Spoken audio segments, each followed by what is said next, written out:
일단 이 면역계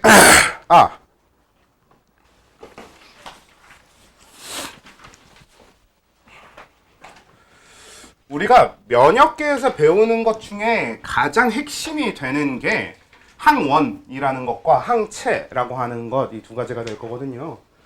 그 중에 일단 항원이라는 걸 이해하기 위해서는 항원을 가진 병원체에 대한 이야기를 먼저 해야 돼요.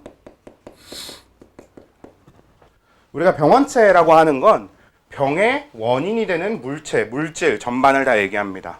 근데 이게 우리 현재 사회에서는 병원체가 꼭 생물체가 아닌 경우도 많거든요. 그래서 그냥 병원체는 간단하게 병을 일으키는 무언가 하면 되거든? 근데 보통 이 병원체의 핵심은 병을 일으키는 무언가 보다는 그 병을 일으키는 무언가가 몸 밖에서 왔을 경우를 얘기하는 거고, 우리 그런 것도 있잖아요. 몸 안에서 뭔가 잘못 만들어져서 병을 일으킬 수도 있거든요. 그런 건 병원체라고 부르진 않습니다. 그래서 우리가 흔히 어떤 게 처음에 나뉘냐면, 우리 병을 나눌 때 크게 두 가지로 감염성 질환과 비감염성 질환 이렇게 나누거든요. 이게 뭐냐면 감염되어서 걸리는 병과 감염되지 않고도 걸리는 병 이렇게 나눠. 보통 감염성 질환들은 전부 다 병원체가 있는 경우를 얘기해요. 결국 그러니까 병원체가 있는 어떤 병들은 몸에 그 병원체가 들어왔기 때문에, 그 병원체에 감염됐기 때문에 병에 걸리는 거란 말이야. 그래서 감염성 질환들은 병원체가 있는 경우를 얘기하고요. 비감염성들은 병원체가 없는, 우리가 흔히 몸에 문제가 생겨서 생기는 병들을 얘기합니다. 간단하게만 정리를 해보면 비감염성의 대표적인 것들이 우리가 흔히 유전병이라고 부르는 것들. 유전병은 유전적으로 부모님한테 어떤 유전자를 물려받는 바람에 생기는 병이란 말이에요. 유전병 혹은 암. 여러분, 암이 뭐냐면, 암이라고 하는 건 되게 단순한 병이에요. 원래는 세포 분열을 멈춰야 하는 세포가 세포 분열을 멈추지 않고 계속 해버리는 거야. 그냥 그게 암입니다. 되게 별거 아닌 것 같지만 그렇게 쓸데없이, 우리 흔히 이제 과유불급이라고 하죠. 쓸데없이 많이 하면 그냥 문제가 됩니다. 원래는 빈 공간이어야 되는 데까지 막 세포가 다 채워버린다든지 이러면서 문제가 되는 거지. 그래서 유전병, 암, 아니면 자가면역 질환 이렇게 부르는 것들도 있어요.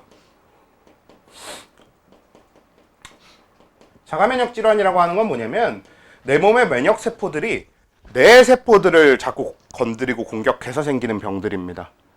그러니까 오히려 면역계가 너무 활발한데 약간 좀 이해를 쉽게 따져보면 아군을 오인사격하는 그런 느낌인 거죠. 돌아다니면서 지들 팀원들을 다 쏴 죽이고 이런 애들이 정신이 나가버려서. 이렇게 면역계가 제정신을 못 차려서 막 몸에 있는 다른 정상적인 내 몸에 있는 세포들을 막 죽이고 다녀요. 그런 게 이제 자가 면역 질환. 이런 것들이 있고, 아니면 이제 흔히 또 대사성 질환. 다 우리가 조금씩은 다뤄야 되는 애들이거든요. 대사성 질환. 이렇게 크게 4가지 정도를 얘기를 해보면 비감염성 질병에 대해서는 그냥 이 정도가 있다라고 생각해 둘 만한데요. 보통 우리 몸에 일어나는 병들 중에서 대부분은 이 정도를 제외한 나머지는 다 감염성 질환입니다. 뭐가 들어와서 생기는 병인 거야. 근데 이거 오해하면 안 되는 게, 감염성 질환이랑 전염성이랑은 전혀 다른 얘기예요. 요거는 그냥 그렇게만 아시면 되는데 오해하지 말자. 감염성 질환과 전염성 질환은 좀 달라. 일단 비감염성은 무조건 전염성이 없거든요. 근데 감염성 질환은 전염성이 있는 것도 있고 전염성이 없는 것도 있습니다. 그게 좀 나뉜다라는 거. 그러니까 전염이라고 하는 건 뭐냐면, 감염이라고 하는 건 내 몸에 병원체가 들어와서 생기는 병들을 얘기해요. 근데 전염이라고 하는 건 그래서 내 몸에서 그 병원체가 다시 나가서 다른 사람의 몸에 들어가서 병을 일으키면 그게 전염이거든. 근데 대표적인 감염성 질환 중에 식중독이 있어요. 식중독이 뭐야? 결국 몸에 들어와야 될지 말아야 될 게 들어온 거잖아. 주로 노로바이러스 요즘 많죠.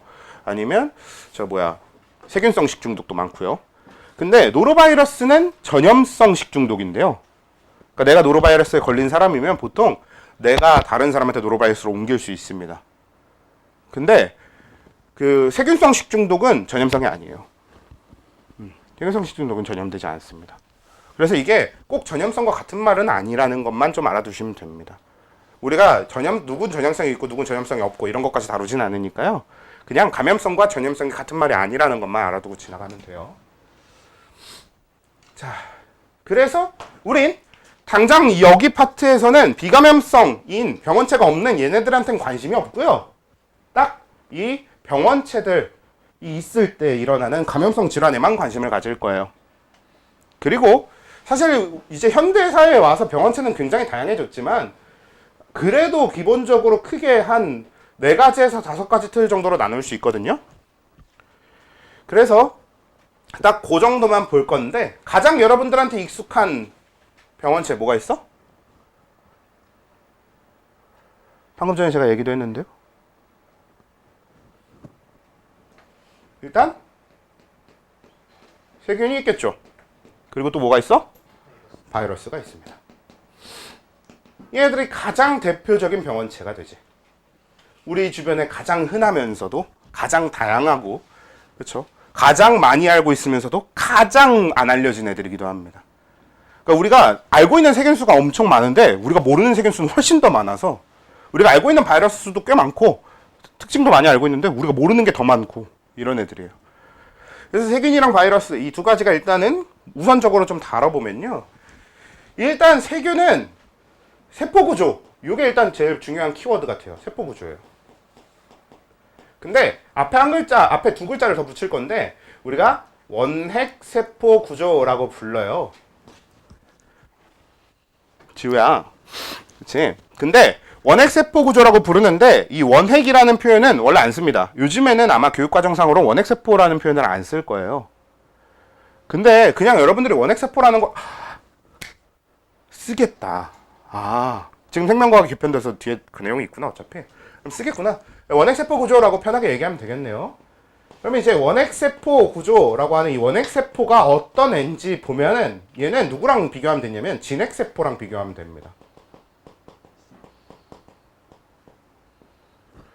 요게 뭐냐면 핵을 가질 때 그 핵이 원시적인 핵이면 원핵세포고요. 그 핵이 우리가 알고 있는 그 진짜 핵이면 진핵세포입니다. 이렇게 나눈 거야. 그러니까 약간 얘가 원시세포, 얘는 좀 요즘세포 이렇게 되는 거죠. 그래서 원핵세포라고 하면 이제 원시적인 핵이 뭐냐면 간단해요. 핵이 없어요. 그게 원시핵입니다. 핵이 없어.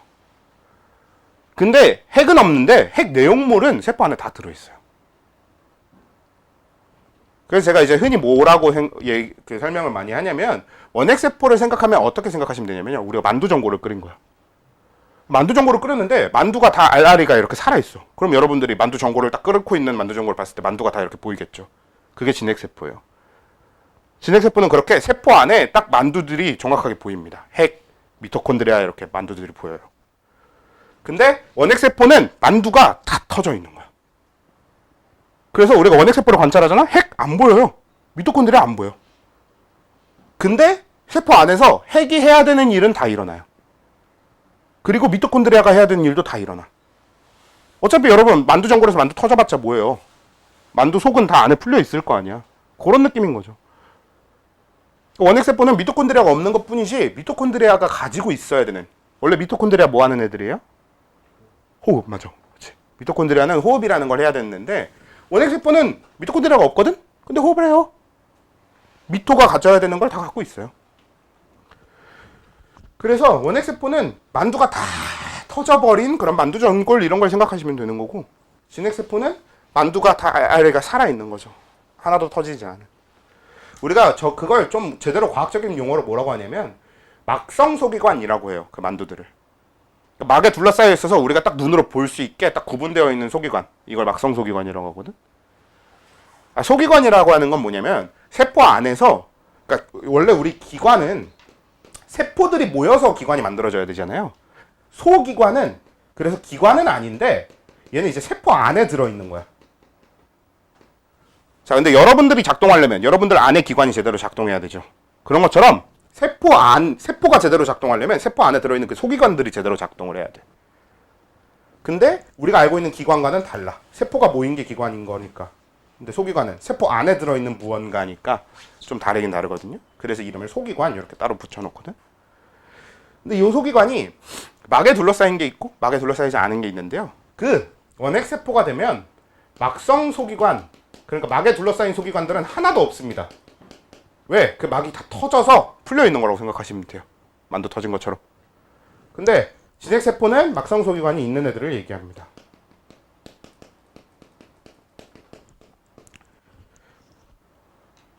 일단은 기본적으로 우리가 원핵세포냐 진핵세포냐에 따라서 이렇게 나눌 수 있거든요. 그래서 세균이 갖게 되는 특징이 뭐냐면 핵이 없어요. 정확하게는 핵막은 없어. 그래서 핵막이 없다가 곧 핵이 없다가 됩니다. 그러니까 이게 뭐냐면 핵막이 없으면 우리가 딱 그 세포를 관찰했을 때 동그랗게 보이는 그 핵, 원래 우리 세포 관찰하면 핵이 제일 크게 이렇게 보인단 말이야. 그 핵이 안 보여. 왜? 이 막이 없어서 다 터져갖고 안에 흘러다니는 상황이거든. 핵이 안 보여. 그걸 우리가 핵이 없다라고 표현한 겁니다. 핵막이 없어. 근데 핵의 가장 핵심 내용물은 핵산이거든요. 여러분 핵산이 뭐예요? DNA. 유전물질. 그래서 핵의 가장 중요한 그 물질이 핵산인데 그 핵산은 있습니다. 세균은 원핵세포 구조인데 그 말이 곧, 그러니까 이 원핵세포 구조라는 말이 곧 핵막은 없고 그래서 핵이 안 보여. 핵이 없는데 그 내용물인 핵산은 가지고 있어. 이렇게 돼요. 그리고 세균의 핵심이 하나 더 있는데 세균은 또 세포벽을 가지고 있어요. 여러분 혹시 세포벽에 대해서 기억하십니까? 우리 세포벽이 어떻게 보통 많이 배워? 그쵸? 동물세포에는 없고 식물세포에만 있다 이렇게 배우지. 이거 당연히 말 자체는 완전히 맞는 말인데 좀 이게 우리가 잘못 오해하면 안 되는 게요. 그럼 우리가 식물세포가 특이한 건 줄 알지만 동물세포가 엄청 특이한 겁니다. 오히려 지구를 이루는 세포 중에서 세포벽이 없는 게 동물밖에 없어요. 동물을 제외한 다른 애들은 대부분 세포벽을 가지고 있습니다. 오히려 동물만 특이하게 세포벽이 없는 겁니다. 세포벽이 없는 게 그 특이한 애들이에요. 세포벽이 있는 애들이 오히려 스탠다드 훨씬 많습니다. 지구상에. 가장 대표적인 거 일단 세균이 세포벽을 갖고 있어요. 물론 식물 세포벽이랑 달라.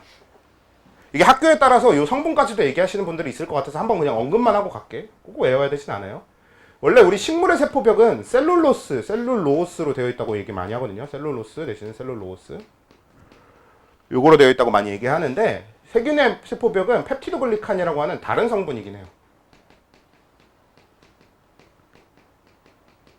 근데 외우지 않아도 될 거예요. 그래서 일단 이 정도로 하고 넘어가고. 자, 그러면 세균의 특징 중에서 여러분들이 알아야 되는 건 일단 기본적인 건 끝났어. 자, 그 다음에 바이러스 얘기로 가볼게요. 자, 근데 세균에 비해서 바이러스는 아예 처음부터 세포 구조가 아닙니다. 그냥 원핵세포가 나발이고 세포 구조 자체가 아니에요. 여러분 혹시 바이러스 구조 어떻게 되는지 알아? RNA 바이러스는 RNA를 가져요. DNA 바이러스는 DNA를 갖습니다. 그거는 이제 DNA를 가 있는 바이러스 따로 있고 RNA를 갖는 바이러스가 따로 있는 거거든. 그 정도까지 여러분들이 구분할 필요는 없는데, 그러니까 방금 말씀하신 거 RNA, DNA 합쳐서 뭐라고 해? 핵산이라고 해. 핵산이 있어요. 근데 원래 우리 세포라고 하면 방금 얘기한 것처럼 이렇게 핵산이 있고, 그리고 핵산뿐만 아니라 미토콘드리아도 터쳐놔야 미토콘드리아 내용물은 다 갖고 있어야 세포호흡은 할 거 아니에요. 이렇게 이것저것 물질이 막 안에 세포의 안에 가득가득 차 있어야 되거든. 그래서 우리가 이 안에 액체로 가득 차갖고 그런 이것저것 물질들이 가득 차 있는 여기를 세포질 뭐 이런 식으로 많이 부르잖아. 그런데 바이러스는 그런 거 하나도 없고요. 핵산 덩그러니 있고 그걸 단백질 껍질이 둘러싼 게 전부입니다. 이게 구조의 전부예요. 이거 말고는 갖고 있는 게 아예 없어요. 그냥 핵산하고 단백질 껍질이 끝이야. 그래서 우리가 흔히 바이러스를 생물이라고 얘기하기도 하고요. 생물이 아니라고 얘기하기도 합니다. 이거 실제로 2년 전인가 3년 전에 운상고에서 바이러스를, 그러니까 바이러스 관련된 문제인데 바이러스를 그 X로 표시한 거죠. 그래서 다음은 X에 대한 설명인데 그 X 앞에 생명체 X에 대한 설명이다 이렇게 되어 있었던 거야. 그래서 시비 엄청 크게 났었어요. 바이러스가 어떻게 생명체냐 뭐 이래갖고.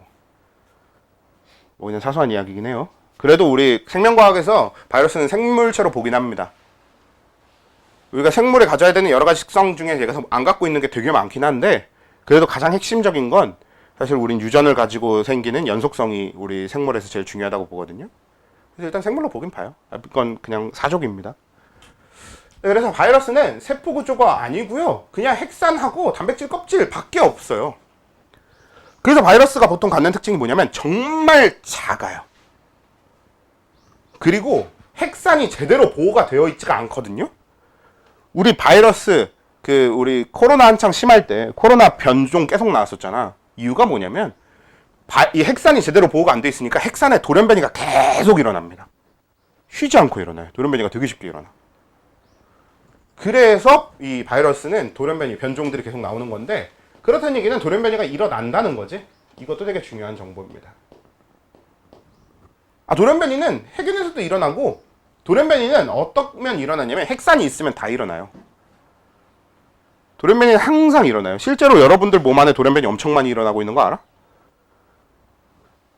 돌연변이는 그냥 사람이든 뭐든 어떤 생물이든 살면 계속 일어납니다. 몸 안에서 돌연변이.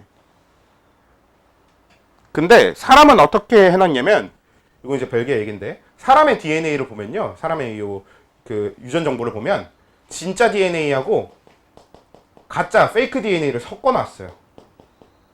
실제로 섞어놓은 정도가 아니라 페이크 DNA 쪽에 훨씬 많습니다. 진짜 DNA보다. 왜? 그렇게 해놓으면 어떻게 되게? 돌연변이는 계속 일어나야 되거든? 근데 페이크 DNA가 훨씬 많으니까 돌연변이가 대부분 어디에 일어나는 거야? 페이크 DNA 쪽에 다 일어나 버리는 거야. 그럼 우리한테 영향을 못 줘요. 인간은 그렇게 진화했습니다. 돌연변이를 막을 수는 없으니까 돌연변이가 가짜 DNA 쪽에 일어나서 몸에 영향을 못 주게 막 만들어 놓은 거지. 그러니까 결국은 돌연변이는 원래 핵산이 있으면 당연히 필수적으로 쫓아오는 이야기예요.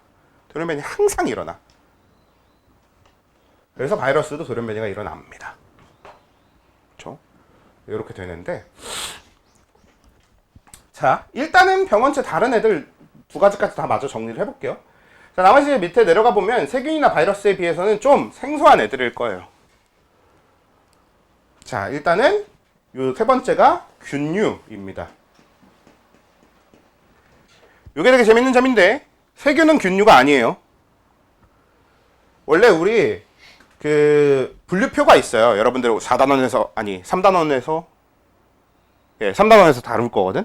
3단원에서 분류표 다룰 건데, 우리 생물을 크게 분류하는 방법이 현재 쓰고 있는 게 3력 5개를 이용한 방법이거든요. 물론 사실 지금 분류학 자체는 죽었습니다. 분류학을 안 쓰긴 하는데, 그래도 우리가 고등학교 단계에서 다루기에는 분류학 정도가 제일 좋거든. 그래서 우리가 3력 5개를 쓰는데, 고세균이 있고 진정세균이 있고, 그리고 이렇게 해서 여기 원생생물이 있고, 여기가 동물, 식물, 균이에요. 세균은 여기 들어갑니다. 그리고 균은 뭐냐면, 우리 균이라고 하는 애들은 동물, 식물과 함께 모든 생물 중에 가장 진화가 많이 된 분류군이에요. 동물, 식물이랑 같은 진화 단계에 있는 분류군입니다. 상당히 고등한 생물들이에요, 사실 균계는. 근데 균류에 해당되는 건 뭐냐면 버섯이나 곰팡이를 얘기해요. 버섯이나 곰팡이가 균류예요. 요거는 어차피 어떤 표현을 쓸지, 학교에서 어떤 표현을 쓸지 모르니까 한번 언급하고 지나가는데, 실제로 요즘은 그래서 이걸 균류라고 보다는 그냥 여러분들 편하게 곰팡이라고 해주는 편이에요. 이게 좀 더 편하니까. 그래서 일단 곰팡이. 이게 이제 세 번째 병원체가 되고요. 네 번째가 방금 잠깐 언급했던 원생생물이 됩니다.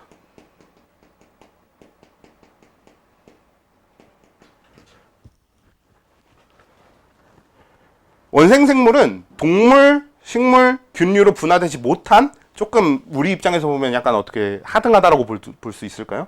참 그런 간단한 생물들인데 주로 단세포 생물이에요. 그래서 이 원생생물, 단세포 생물, 가장 대표적인 원생생물이 아메바 들어봤죠? 집신벌레 들어봤지? 그런 애들이 다 원생생물이에요. 뭐 아니면 플랑크톤이라고 부르는 애들 있잖아요. 그런 애들도 대다수가 원생생물입니다. 일단 그렇게 되는데요. 세균, 바이러스, 곰팡이, 원생생물 이렇게 해놓고 조류! 여러분 해조류 있잖아요. 해조류도 원생생물에 들어가요. 자, 일단 그러면 이렇게인데 곰팡이는 어떤 걸 얘기하냐면 우리가 곰팡이 먹어서 아픈 거는 뺍니다. 왜냐면 우리 곰팡이 먹어서 아픈 거는 곰팡이가 만들어낸 독소 때문에 아픈 거거든요. 근데 독소는 우리가 생물학에서 다루진 않고 나중에 여러분들이 화학에서 다루던가 아니면 제가 전공이 독성학이라고 했잖아요. 여러분들도 독성학을 배우시면 그런 거 정말 많이 배울 겁니다만 일단은 지금은 여러분들 여기서 관심 가질 건 그건 아니야. 곰팡이를 먹었을 때 문제가 되는 걸 얘기하는 건 아니고요. 곰팡이가 몸에 피는 현상을 얘기하는 겁니다. 일단 그 얘기는 이따 하고 곰팡이의 특징부터 얘기해 볼게요. 곰팡이하고 원생생물에 동시에 얘기해야 되는 특징이 하나 있는데 이 둘이 진핵세포 구조입니다.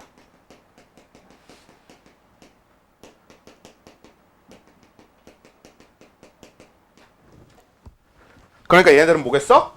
아까 원핵세포가 핵막이 없고 핵은 없고 핵산은 있고 이렇게 되잖아요. 얘들은 이제 핵산 당연히 있는데 핵막도 있고 핵도 있고 다 있는 거예요. 이제 만두가 안 터진 만두전골들인 거지. 그리고 이 곰팡이는 특히나 얘는 얘도 마찬가지로 세포벽을 가지고 있어요. 얘도 성분까지는 일단 당장은 몰라도 되긴 하는데 그래도 적어드리자면 얘는 키틴이라고 하는 성질입니다. 여러분들이 키틴질의 세포벽 느낄 수 있어. 버섯 먹어보면 버섯에 약간 쫄깃쫄깃한 느낌 있잖아요. 그게 키틴질 때문에 생기는 질감입니다. 그래서 이렇게가 되는 게 곰팡이. 곰팡이는 설명이 끝이야. 더 이상 자세히 할 게 없어. 얘도 돌연변이 당연히 일어나긴 하는데 별로 그런 건 중요하지 않고요. 그리고 원생생물은 진핵세포라는 거 말고 또 다른 것 중에 뭐가 있냐면 없어요. 얘는 딱히 이로살 특징이 없습니다. 그냥 진핵세포라는 거 알면 돼. 그럼 끝이냐? 아니고 얘네들의 번식이나 아까 전염, 감염 수단에 대해서 좀 얘기를 해봐야 되거든. 자, 세균이나 바이러스는 일단 이 중에 제일 가벼운 건 바이러스예요. 심지어 여러분들 왜 우리 흔히 공기감염, 비말감염 이런 얘기 조금씩 하잖아요. 그런 게 뭐냐면 공기감염이면 바이러스가 공기에 떠다닐 정도로 가벼운 거야.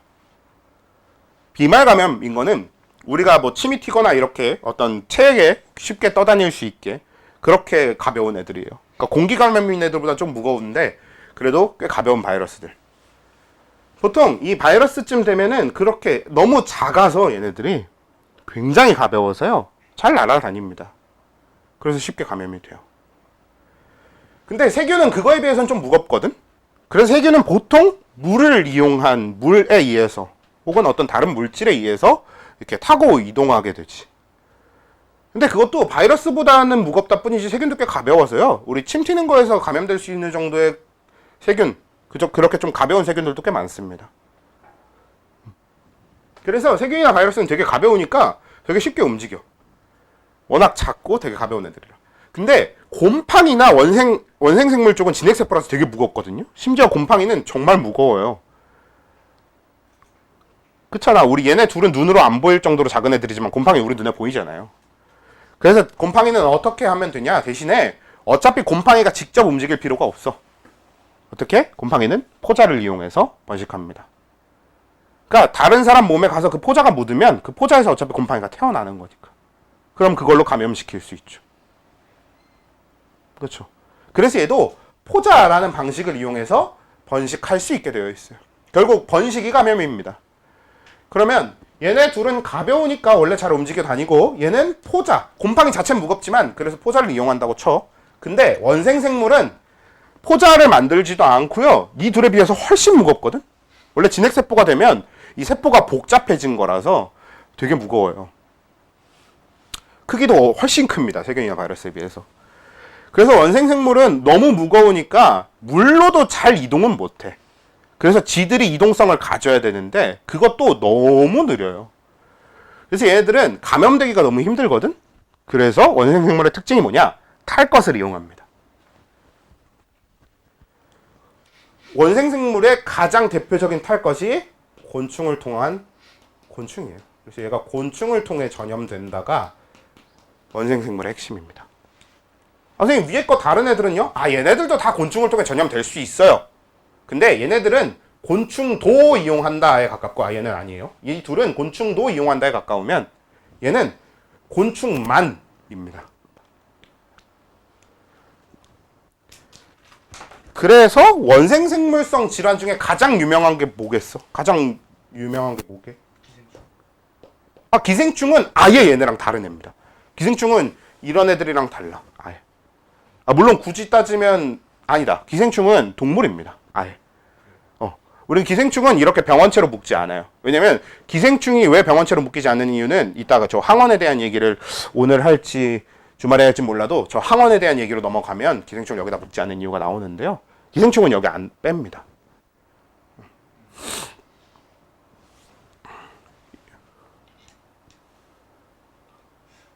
여러분들이 이제 잘 모르나? 우리 모기를 통해서 전염되는 거 뭐예요?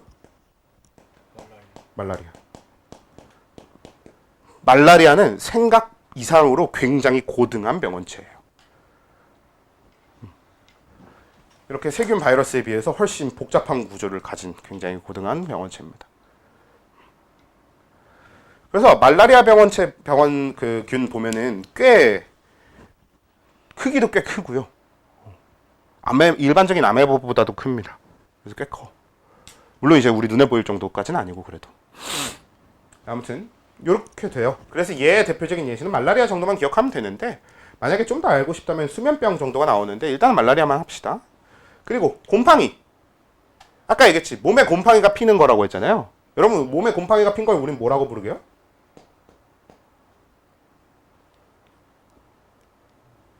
몸에 핀 곰팡이를 두 글자로 무좀이라고 합니다.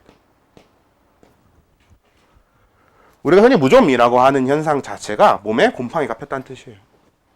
근데 여러분들이 곰팡이 무좀이라고 하면 주로 이제 발에 생기는 발무좀을 생각하는데 그 발무좀 말고 사실 무좀은 어디에도 생길 수 있거든요. 가장 흔하게 일어나는 게 입술 무좀이라든지 아니면 입술 무좀, 발무좀 아니어도 우리 그냥 피부 무좀도 일어나요. 이렇게 좀 피부가 약간 야들야들하고 좀 연약하거나 혹은 좀 습하게 유지되거나 이런 곳에서 주로 이제 그냥 곰팡이가 자리를 내리고 그 뿔을 내리고 이제 그냥 자라면 그게 다 무좀입니다. 무조건. 그러니까 무좀이라는 것 자체가 곰팡이가 자라는 거, 곰팡이 포자가 묻어서 그 포자에서 곰팡이가 자라는 거, 이게 무좀이라서 곰팡이 바이러스는 무좀만 아시면 돼요. 이것도 이제 건선 이런 게 있는데 별로 안 중요하니까 일단은 이렇게 가장 대표적인 예시만 외워두고요. 바이러스성 질병은 많으니까 예시를 좀 알아둬야 될 게 좀 많은데 당연히 엄청 많아요. 그 중에 딱 3개만 우린 먼저 좀 집어서 알아둘 건데 홍역, 그 다음 천연두. 사실 홍역, 천연두 자체가 이미 꽤 예전에 이제 사라지다시피 한 병들이긴 한데요. 그래도 한 8, 90년대까지는 대한민국에서 계속 있었고 되게 많이 괴롭혔던 병들이기도 하고 천연두 같은 경우는 굉장히 많은 사람이 죽기도 했고 그랬거든요. 그래서 홍역, 천연두 이런 게 있고 나머지 하나가 소아마비. 이게 이름이 소아마비라서 소아가 마비에 걸리는 거라 이거를 그 신경계에 생기는 비감염성 질환처럼 인식하게 되는 경우가 되게 많거든요. 그런 게 아니라 소아마비는 바이러스가 몸에 들어와서 생기는 병입니다. 우리가 왜 근데 소아만 걸려요? 어른들은 그 면역력이 충분한 상태이기 때문에 소아마비 바이러스가 별로 세지 않아요. 그래서 들어와도 그냥 우린 그 성인들은 다 잘 처리합니다. 근데 어릴 때 소아마비 바이러스가 몸에 들어와 버리면 얘를 죽일 만큼의 충분한 면역력이 없어서요. 그래서 이제 그 소아마비 바이러스에 걸리는데 그렇게 되면 소아마비, 우리가 흔히 알고 있는 마비가 오는 겁니다. 주로 이제 신경계 문제가 생겨요. 그리고 세균성 질병들은 딱히 정리해둘 필요는 없어. 굳이 하면 한 콜레라 정도? 왜냐면 세균성 질병의 가장 대표적인 게 원래 폐렴이랑 그 다음에 식중독이거든요. 근데 요즘 현대사회에서 폐렴은 코로나 바이러스에 의한 폐렴이 훨씬 많습니다. 즉 바이러스성 폐렴이 더 흔해요. 그래서 세균에 의한 폐렴을 세균성 폐렴이라고 따로 적어둬요.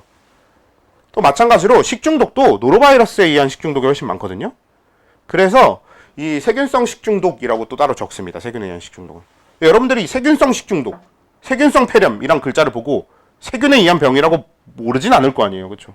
그러니까 얘네들은 다른 예시를 많이 외워둘 필요는 없어. 대부분 세균성 어쩌고 적혀 있어서. 딱 알아둬야 될 건 콜레라 정도만 알아두시면 좋을 것 같아요.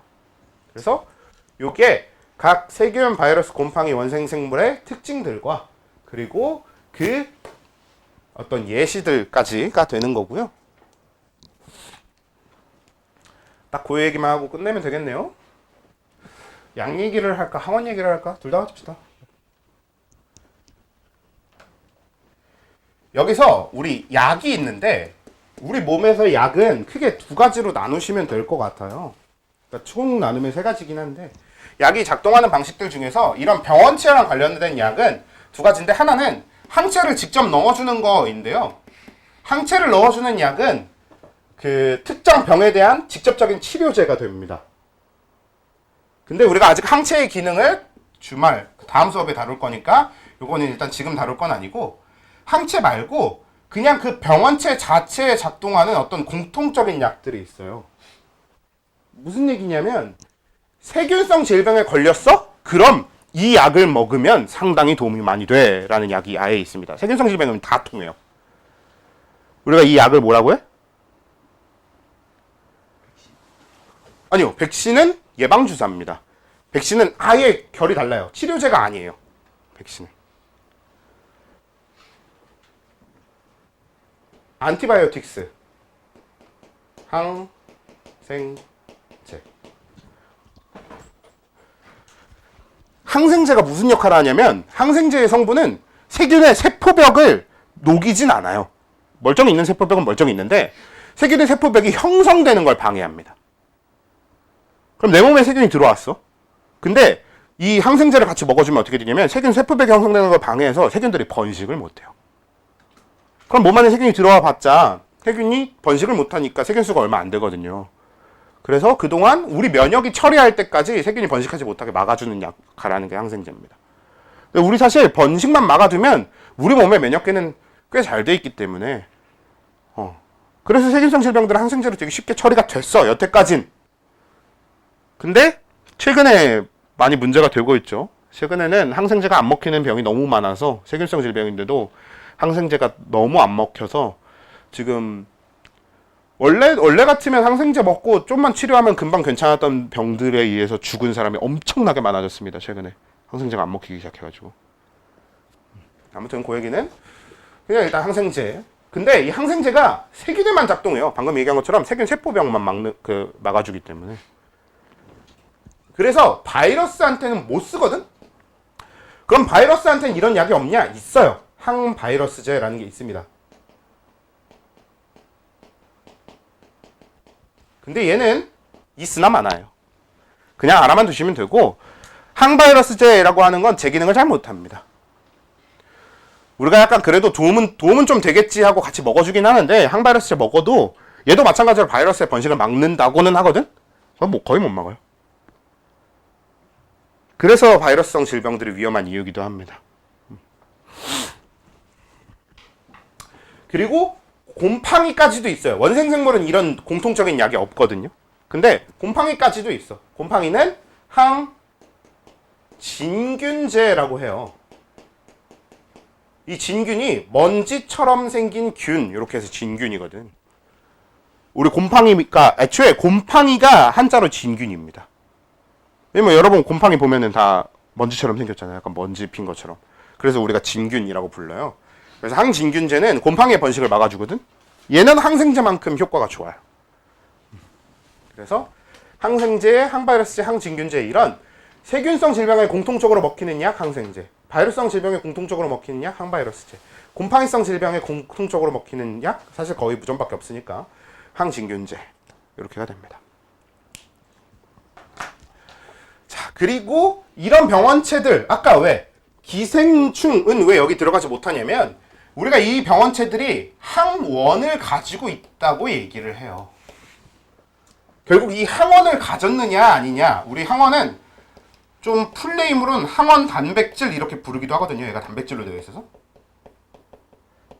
그래서 이 항원 단백질, 항원을 가지고 있느냐 따라서 항원을 가지고 있는 애들이 얘네들이 되는 거고, 기생충을 여기 넣지 않은 이유는 기생충은 항원 단백질이 따로 있지 않습니다. 그래서 그런데 이 항원 단백질, 항원이라고 하는 게 뭐냐면 무기입니다. 무기. 이 병원체들의 무기예요. 그냥 정말 단순해. 여기 세포벽 있고 얘한테도 약간 단백질 껍질이 있고 얘한테도 세포벽 있고, 이렇게 겉에 세포벽 같은 거나 아니면 단백질 막 같은 게 있을 때 그 표면에 뭐가 붙어 있거든. 그게 항원 단백질입니다. 근데 그게 무기라서요. 그 항원 단백질을 우리 몸의 세포에다 갖다 꽂잖아? 그러면 그때부터 우리 몸의 세포가 영향을 받고, 혹은 그 세포 안에 들어가서 그 세포가 죽게 만들거나, 그리고 그 세포가 죽는 동안 그 안에서 막 번식을 하거나, 이런 일을 일으키는 게 항원 단백질이에요. 그러니까 얘네들의 무기야. 근데 기생충은 그렇게 작동하지 않아요. 항원이 있어서 그렇게 작동하는 게 아니에요. 그래서 기생충은 병원체로 넣지는 않고요. 그래서 우리가 다루는 여기 네 가지 애들은 다 저 항원이라고 하는, 항원 단백질이라고 하는 무기를 가지고 있어서, 그래서 얘네들을 병원체로 묶은 겁니다. 대표적으로 바이러스 보면은 되게 재밌어. 바이러스가 가장 대표적으로 우리가 많이 얘기하는 게 박테리오파지거든요.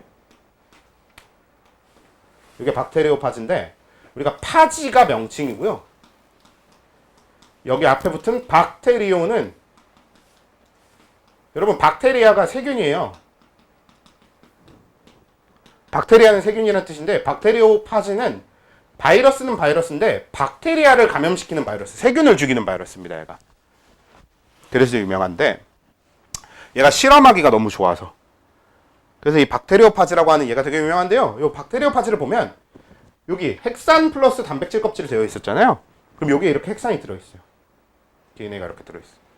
그리고 둘러싼 단백질 껍질이 이렇게 생겼거든. 요 다리까지. 삼지창 포크.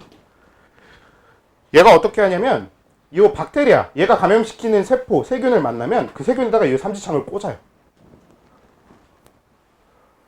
그리고 요 삼지창 꽂은 요 길목을 벌려서, 그럼 이 DNA가 세균 안으로 들어가 버립니다.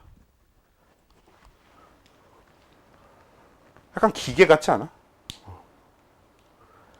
실제로 바이러스는 아주 작은 기계라고 얘기하는 사람들도 많아요. 그래서 저렇게 벌려서 안으로 DNA를 집어넣으면 저 세균이 지금 있는 DNA가 자기 DNA인지 남의 DNA인지 구분이 안 되니까 저 DNA를 가지고 막 물질을 합성해줘요. 그러면 세균 안에서 바이러스가 막 계속 합성됩니다. 그러니까 세균이 바이러스 공장이 돼요. 그러면 세균은 바이러스를 만드느라 자기한테 원래 필요한 물질을 못 만들겠지. 그러니까 자기한테 필요한 물질 못 만들어서 서서히 죽어가는 거예요. 바이러스 계속 만들어주면서. 저기 일반 세포한테도 되는 대부분의 바이러스는 다 저렇게 작동해요. 얘는 이제 세균한테만 하는 거면, 코로나 바이러스 있잖아요. 코로나 바이러스는 우리 몸의 세포한테 저 짓거리를 한 거예요.